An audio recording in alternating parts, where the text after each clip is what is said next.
ዮሐንስ ነጎድጓድን ምክንያት በማድረግ ከዚህ ቀደም ባሳየናችሁ ሾላ ወጣቶች አረጋውያኖችን ለማብላት በሬ ጥለዋል። እንደምታዩት ጉድ ጉድ እያሉ ነው። የሾላ ወጣቶችን እስቲ መልካም በዓል በሏቸው። ቢኒ እንኳን አደረሰ ብያለሁ። ዮሐንስ ነጎድጓድ እንግዲህ ጉድ ጉድ እያላችሁ ነው። ምን ያክል ሰው ነው የምታበሉት? ቢያንስ በግምት ነው። ዮሐንስ ነጎድጓድ አዲስ አበባ ውስጥ የመጀመሪያውና ብቸኛው ተፈራጭ አማራጭ የተገኘው ሁሉ መጥቶ አዱን ይቀርሳል። እንደምታየው ወጣቱ በበረከት ስራ እየተሰማራ ነው።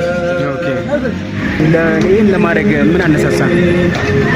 ወጣቱ ለመነሳቱ እንደማይ በጣም ወጣት ነህና ይሄ ኢንስፓሬሽን የመሰባሰቡ አንድ ላይ የመሆንና ተሰባስቦ ደግሞ ነዳያኖችን የማብላት ስሜት አንተ እንዴት ትገልጸዋለህ? በጣም ደስ የሚል ነው። ሰው ያለውን ተካፍሎ እንደመብላት የሚያስደስት ነገር የለም። ሾላ እንወዳቸዋለን። መልካም በዓል፣ መልካም ስራ። አሜን አሜን አሜን ሞዛዛ የሆነ ሰው ያገር መከታ ሆነ። አሜን ያገር መከታ ሆነ። አሜን ባለውለታ ሆነ። አሜን ይህንን ሀሳብ እኔ እንጃ በእድሜ አይቼም አላውቅም።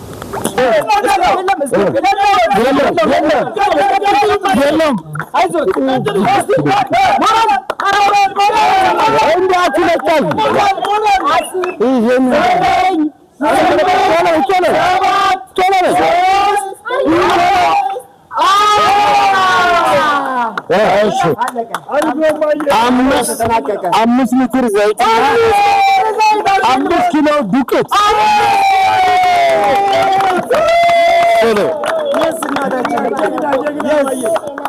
አሜን አሜን አሜን